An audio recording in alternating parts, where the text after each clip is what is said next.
नमस्कार, आप देख रहे हैं सी10 न्यूज और मैं हूं आपके साथ सान्या। यूपी के मथुरा में एक 27 वर्षीय युवक की गोली मारकर हत्या कर दी गई। हत्यारे ने युवक की हत्या करने के बाद मौके से फरार हो गया। मृतक युवक अपनी बहन के ससुराल में विवाद सुलझाने के लिए आया था। फिलहाल पुलिस ने शव को कब्जे में लेकर मामले की जांच शुरू कर दी है।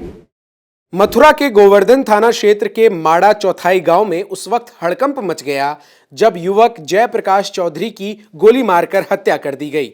घटना की जानकारी लगते ही इलाके की पुलिस मौके पर पहुंची और मृतक के शव को पोस्टमार्टम के लिए भेजा। मामले में मृतक युवक जयप्रकाश के परिजनों की तहरीर पर हत्यारे आरोपी के खिलाफ एफआईआर दर्ज कर ली गई है और मामले की जांच शुरू कर दी गई है। साथ ही साथ पुलिस फरार आरोपियों की तलाशी में भी जुट गई है।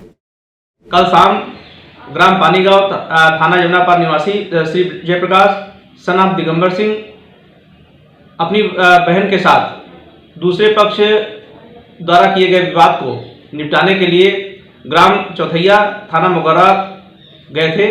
इसी दौरान उनके बहन के देवर द्वारा उन पर हमला किया गया। हॉस्टल ले जाते हुए रास्ते में उनकी मृत्यु हो गई। परिजनों द्वारा दी गई तहरीर के आधार पर अभियोग पंजीकृत कर लिया गया है।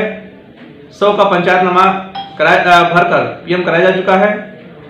प्रकरण में नामित लोगों के खिलाफ साक्ष्य संकलन करते हुए कठोर विधिक कार्रवाई की जाएगी।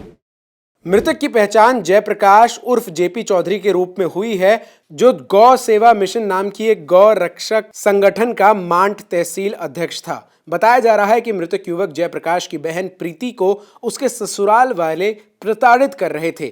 इसी विवाद को सुलझाने के लिए जयप्रकाश अपने परिजनों के साथ बहन के ससुराल आया था, लेकिन बहन के ससुराल वालों से बातचीत के दौरान जयप्रकाश की बहन के देवर राजपाल से किसी बात को लेकर कहासुनी हो गई। बस फिर क्या था, गुस्से में तमतमाए प्रीति के देवर राजपाल ने जयप्रकाश पर गोली चला दी। सीने में गोली लगने से जयप्रकाश की मौके पर ही मौत हो गई।